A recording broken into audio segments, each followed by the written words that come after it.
All right, welcome back, YouTube. What's going on, boys? So we're here, we're back at the shop. Had a nice dinner last night, my wife made me, got some nice rest. So now we're here to finish up this head gasket job. We've got the cams in, they're all torqued down, the cam caps. Everything went to its right place. We lubed them up a little bit. And then we put 2 Allen wrenches and a punch and an Allen wrench in the cams to lock them up. So we're gonna go over the timing belt setup kind of quick. I know there's probably a lot of other videos. I could probably do a video just on this by itself, but I just wanna touch on it lightly right here so you can get it where it needs to be. I'm gonna show you a few things on what you need to look for on how to get it lined up. First of all, the block needs to be lined up. Let's see if I can get the light down there. And if you see those, if you can actually see it on this.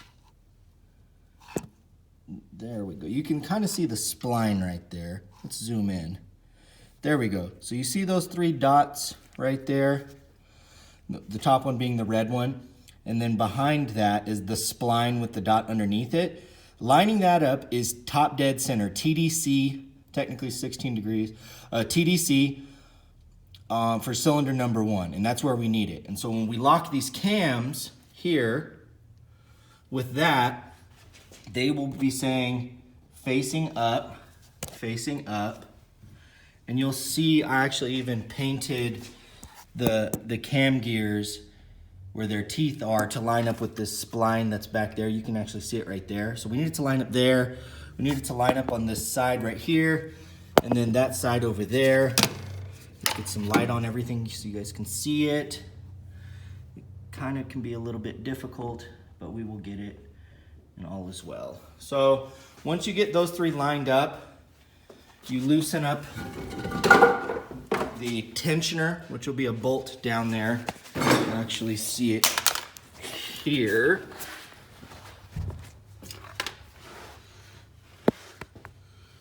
It's above the crank pulley right there, that guy. Loosening that up will give you enough tension, slack, to put the timing belt on. Once the timing belt is on, you're gonna go ahead and tighten that back up. Crank this thing over several times by hand. Make sure it still lines up. If it jumps timing or it doesn't line up, you need to start over and do it again. I think the torque setting for that was about 40 foot-pounds. So that's a good place to start. Let's get it all lined up and get that tightened up. All right, boys. So we've got the timing belt on. We've got the teeth all lined up. As you can see, everything looks good. And once it's here, what you want to do, and this is obviously with the tensioner loose, is you're gonna rotate, obviously you always spin this thing counterclockwise. You're gonna go over 3 teeth. 1, 2, 3 to there. 1, 2, 3 to this guy. One that's up there. And then that's when you're gonna tighten the tensioner. Tighten it, then rotate it, 4, 5, 6 times. Make sure timing hasn't jumped. Make sure you don't have crazy slack or whatever. And then the timing belt is done. Then you can finish assembling everything else. All right, let's get this thing tight. All right, boys. So we got it all back together, put in, bolted up, started putting coolant in it. And we aren't out of the clear yet. There is still one last thing to do after obviously we've adjusted the valves, we fill it up with coolant, we make sure the timing's going. Pressurize the fuel system because we opened it up. So turn it on, let it prime a couple different times. Go through all of your hoses and connectors. Like I left this thing out, that's a big no-no. Make sure the thing has oil in it. But then after all of that, the one less thing obviously we can do, let's make sure the thing starts up.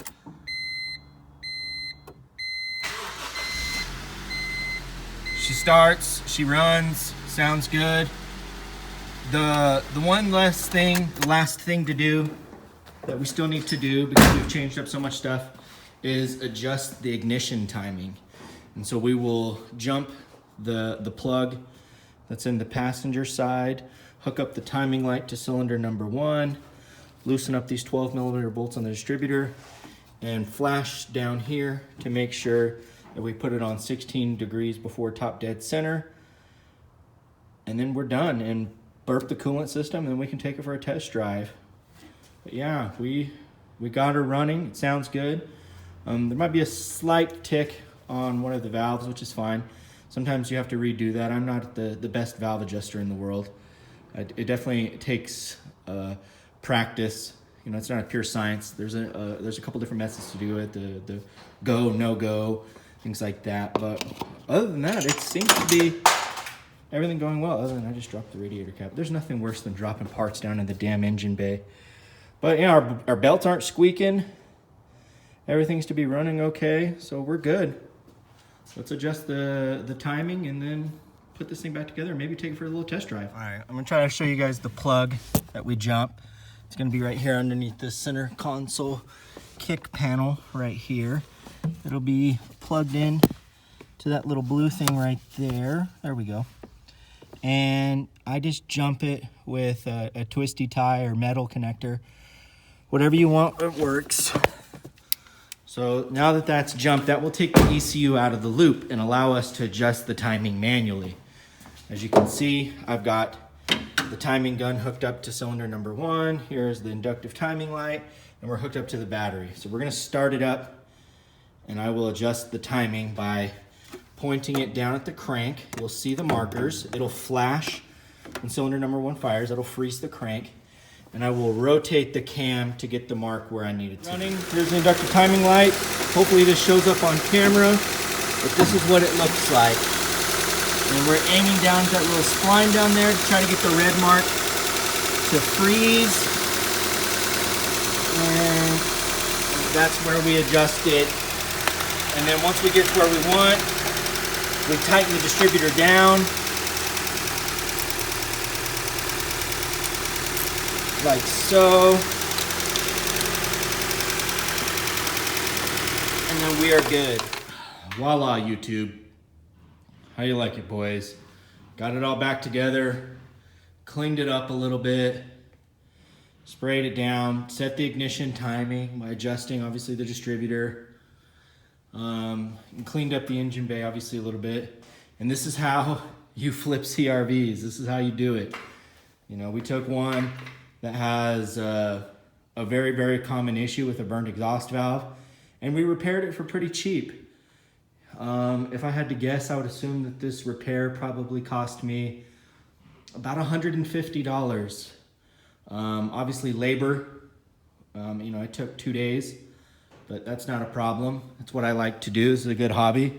I already took it for a little test drive. You guys want to hear it? You want to hear a roar? You can do that. And now I just got to detail this puppy, get it all done.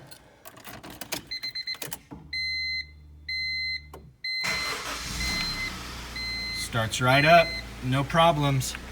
See if this radio actually works, huh?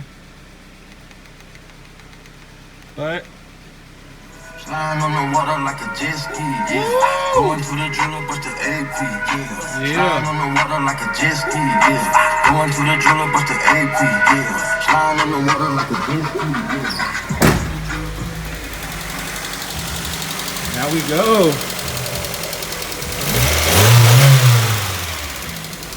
Maybe adjust the valves a little bit more.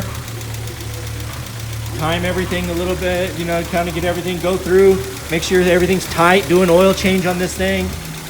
Bleed the coolant real well. We've got it going in there. It's warming up. But yeah, there you go, guys. I appreciate it. Thank you so much for watching. More videos to come soon. If you really liked the video, like and subscribe. Comment below if what you want to see done next or what you're having problems with, or if you get stuck on anything. Thank you so much for watching, especially if you watch to the end of the video. It really means a lot to me. Take care, guys. Bye-bye.